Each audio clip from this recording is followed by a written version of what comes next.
ഷാഫിക്കെതിരെ post കണ്ടില്ലേ? ഇതുപോലെ ആളുകൾ ഇപ്പോൾ ഷാഫിയുടെ മാറ്റ് കുറഞ്ഞു. കാരണം വെച്ചിട്ടുണ്ടെങ്കിൽ വി ഡി തരംഗം വന്നപ്പോൾ ബാക്കി എല്ലാം ജനം അങ്ങോട്ട് മറന്നു. എങ്ങനെയും വി ഡി സതീശനെ മുഖ്യമന്ത്രിയാക്കണം, അല്ലാതെ നടക്കില്ല എന്ന് ഭൂരിപക്ഷം ആളുകൾ പറഞ്ഞുകൊണ്ടിരിക്കുകയാണ്. ഇവിടെ ഷാഫി പറമ്പിലിന് വലിയൊരു മെജോറിറ്റി ഉണ്ടായിരുന്നു, നമ്മൾ മനസ്സിലാക്കണം. കാരണം ഇലക്ഷനൊക്കെ ഇയാൾ 2 മണിക്ക് വന്നാലും ജനങ്ങൾ തിങ്ങി നിൽക്കും. കാരണം ജനങ്ങളോടുള്ള സ്നേഹം എന്നുള്ളൊരു ധാരണ, ജനങ്ങളെ സ്നേഹിച്ചാൽ അവർ തിരിച്ച് സ്നേഹിക്കും. അതിൻ്റെ ഒരു ഉദാഹരണമാണ് ഇതൊക്കെ കണ്ടുകൊണ്ടിരുന്നത്. പക്ഷേ ഈ ഷാഫി പറമ്പിൽ കേസിനെ അനുകൂലിക്കുന്നു എന്ന് മനസ്സിലാക്കി കഴിഞ്ഞപ്പോൾ അയാളെ വെറുത്തു. ഇപ്പോൾ റോജിയം ജോൺ അങ്കമാലിൽ അദ്ദേഹത്തിന് വലിയ ഇഷ്ടമാണ് ആളുകൾക്കൊക്കെ, നല്ല ചിരിച്ചുകൊണ്ട് എല്ലാവരോടും പെരുമാറുന്ന ഒരാളാണ്. പക്ഷേ അദ്ദേഹം കേസിനെ അനുകൂലിച്ചു എന്ന് പറഞ്ഞിട്ട് ഒരുപാട് ആളുകൾ അദ്ദേഹത്തിനെതിരെ പോസ്റ്ററുകൾ ഇട്ടുകൊണ്ടിരിക്കുകയാണ്. എതിരെ ഇതുപോലെ മെസ്സേജുകൾ അയച്ചുകൊണ്ടിരിക്കുന്നു. മറ്റേ ഫേസ്ബുക്കിൻ്റെ അടിയിൽ കമൻറ്റുകളിലൊക്കെ പുള്ളിക്ക് എതിരെ സംസാരിക്കുകയാണ്. അപ്പം നമ്മളൊരു കാര്യം മനസ്സിലാക്കുന്നത്, ഇപ്പോൾ വി ഡി തരം കാണുന്നൂടെ ഇതിനകത്ത് വേറൊരു സത്യം കൂടെ നമ്മൾ മനസ്സിലാക്കേണ്ടതുണ്ട്. കാരണം ഇവർ 3 പേർ, ഇപ്പോൾ രമേശ് ചെന്നിത്തല, കെ.സി. വേണുഗോപാൽ, വി ഡി സതീശൻ, ഇവർക്ക് ജനങ്ങളോട് ആർക്കെങ്കിലും സ്നേഹമുള്ള ആളുകളായിരുന്നെങ്കിൽ ഇവർ സ്വയം പറയും എനിക്ക് ജനങ്ങളുടെ, ഇപ്പോൾ വി ഡി സതീശന് ജനങ്ങളുടെ ഒരു അവാർഡ് കിട്ടിയിട്ടുണ്ടല്ലോ, അതല്ലേ ഏറ്റവും വലുത്, അല്ലെ സ്ഥാനമാണോ? അദ്ദേഹത്തിന് പറയാം വേണമെങ്കിൽ എനിക്ക് സ്ഥാനം വേണ്ട, ജനങ്ങളുടെ ഒരു സപ്പോർട്ട് എനിക്കുണ്ടെന്ന്, അത് സന്തോഷമായി എനിക്ക് അതല്ലേ ഏറ്റവും വലുത്. അങ്ങനെ ചിന്തിക്കണം.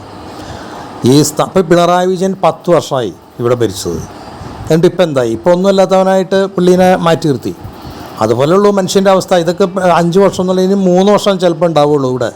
അത് കഴിഞ്ഞ് 2029 എല്ലാം ഒരുമിച്ചുള്ള ഇലക്ഷനായിരിക്കും വരാൻ പോണത്. 3 വർഷത്തേക്ക് വേണ്ടിയാണ് നിങ്ങൾ ഈ തല്ലുപിടിക്കുന്നത്. നിങ്ങൾക്ക് ജനങ്ങളോട് സ്നേഹമുണ്ടെങ്കിൽ നിങ്ങൾ 3 ആളും വഴങ്ങണം. കെ.സി. വേണുഗോപാൽ ഇപ്പം മുഖ്യമന്ത്രി ആവണമെന്ന് പറയുന്നു, മനസ്സിലായോ? ഇവരെ 3 പേരും ശരിക്കും പറഞ്ഞു കഴിഞ്ഞാൽ വർക്ക് ചെയ്തത് വി ഡി സതീശനാണെങ്കിൽ അദ്ദേഹത്തിന് ഇവിടെ ഇവർക്ക് ഹൈക്കമാൻഡ് കൊടുക്കില്ലെങ്കിൽ ജനങ്ങളുടെ സപ്പോർട്ടുണ്ടല്ലോ, അദ്ദേഹത്തിന് ധൈര്യമായിട്ട് പറയാം. ഇവിടെ പക്ഷേ എന്താ കുഴപ്പമെന്നറിയാമോ? ഇവിടെ ജനങ്ങളുടെ ഇടയിൽ ഈ പാർട്ടി ജയിച്ചിട്ട് മാറ്റു പറഞ്ഞുകൊണ്ടിരിക്കുക. മാറ്റു പറയാമെന്ന് പറഞ്ഞാൽ ജനങ്ങൾ ആകെ ഇതെന്ത് പരിപാടിയെന്നുള്ളൊരു, ഇത്ര കഷ്ടപ്പെട്ട് 10 വർഷം പുറത്തിരുന്നിട്ട് നിങ്ങളൊക്കെ ജയിപ്പിച്ചിട്ട് നിങ്ങളിങ്ങനെയാണ് കാണിക്കുന്നത് പറഞ്ഞുകൊണ്ട് ഈ ആൾക്കാർ ജനങ്ങൾ തിരിഞ്ഞ് കഴിഞ്ഞാൽ പിന്നെ കിണിയാവും, അവർ പിടിച്ചാൽ കിട്ടില്ല.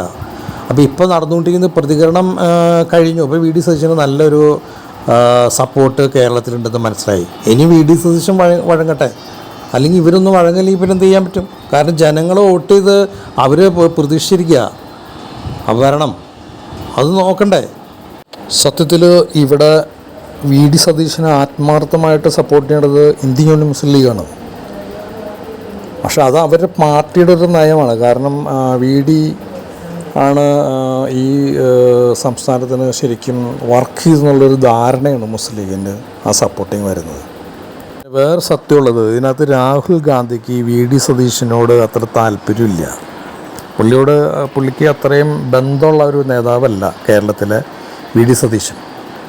വേറെ എന്തോ പഴയൊരു സമയത്ത് എന്തോ ചെറിയൊരു തർക്കം തന്നെ ഉണ്ടായപ്പോൾ ഇദ്ദേഹം തിരിച്ച് അതനുസരിച്ച് സംസാരിച്ചു എന്നുള്ളൊരു മെസ്സേജ് കേൾക്കുന്നുണ്ട് ഈ രാഹുൽ ഗാന്ധിയോട് വി ഡി സതീശനെ.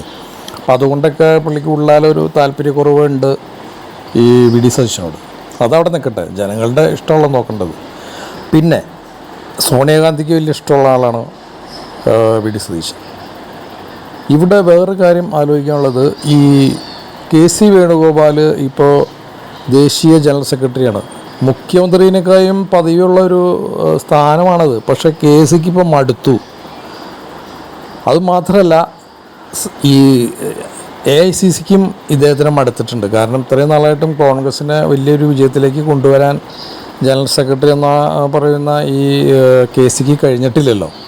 അതിൻ്റെ ഒരു മടുപ്പ് അദ്ദേഹത്തിനെ ബാധിച്ചിട്ടുണ്ട്. അപ്പോൾ എങ്ങനെയും അവിടെ നിന്ന് ഊരി കേരളത്തിലേക്ക് വരാമെന്നുള്ളൊരു താല്പര്യം, അത് നല്ലൊരു സ്ഥാനം തന്നെ ഉണ്ടാക്കുക, ആ സ്ഥാനത്തിരിക്കുക എന്നുള്ളത് പുള്ളിയുടെ ഒരു ആഗ്രഹമാണ്. കേന്ദ്ര കമ്മിറ്റിക്കും ഇതുപോലെ കോൺഗ്രസിൻ്റെ കേന്ദ്ര കമ്മിറ്റിക്കും ഇദ്ദേഹത്തിനെ മാറ്റി നിർത്തിയാൽ കൊള്ളാമെന്നുള്ള ആഗ്രഹമുണ്ട്. പക്ഷേ ഡയറക്റ്റ് ഇത് പറഞ്ഞ് പുള്ളീനെ ഇൻസൾട്ട് ചെയ്ത് മാറ്റാൻ പറ്റില്ലല്ലോ. കാരണം അയാൾ പ്രവർത്തിക്കുന്നുണ്ട്, കെ.സി. അയാളുടെ മാക്സിമം വർക്ക് ചെയ്യുന്നുണ്ട്, എല്ലാ സ്റ്റേറ്റിലും പോയി വർക്ക് ചെയ്യുന്നുണ്ട്, ഇല്ലയെന്നൊന്നും പറയാൻ പറ്റില്ല. പക്ഷേ അദ്ദേഹത്തിനെ അങ്ങനെ മാറ്റി നിർത്താനായിട്ട് ആ സ്ഥാനത്തു നിന്ന് ഒഴിവാക്കാനും പറ്റില്ല. അപ്പോൾ ഇപ്പോഴത്തെ ഒരു സാധ്യത അതും അവർക്ക് നോക്കുന്നുണ്ട്. കാരണം സെൻട്രൽ ഗവൺമെൻറ് ചിന്തിക്കുമ്പോൾ, സെൻട്രൽ ഗവൺമെൻറ് കേന്ദ്ര നേതൃത്വം കോൺഗ്രസിൻ്റെ അവർ ഇപ്പോൾ രാഹുൽ ഗാന്ധിയൊക്കെ ചിന്തിക്കുന്നത് ഇയാൾ മാറിക്കിട്ടപ്പോൾ ഇങ്ങനെ പോവാണി പൊക്കോട്ടെ എന്നുള്ളൊരു ധാരണയുണ്ട്. ഇതെല്ലാം കൂടി ചെയ്യുമ്പോഴും ഇവിടുത്തെ ജനങ്ങൾ സമ്മതിക്കുന്നില്ലാത്ത ഒരു വിഷയമാണ് അവിടെ നിൽക്കുന്നത്. ഏതായാലും ഈ 3 പേരെയും നമുക്ക് അംഗീകരിക്കാൻ പറ്റില്ല എന്നുള്ളതാണ് മനസ്സിലാക്കാൻ കഴിയുന്നത്. കാരണം ഇത്രയും 10 വർഷം പുറത്തിരുന്നിട്ട് ജനങ്ങളെ ജയിപ്പിച്ച് കഴിഞ്ഞപ്പോൾ ജനങ്ങൾക്ക് വേണ്ടി നിൽക്കുന്ന ആൾക്കാരാണ് ഇവർ പറയും സ്വയം ഇവർ പിൻവാങ്ങും. ഇവർ ആരും പിൻവാങ്ങുന്നില്ല. 3 പേരും കണക്കായി ഈ കാര്യത്തിൽ.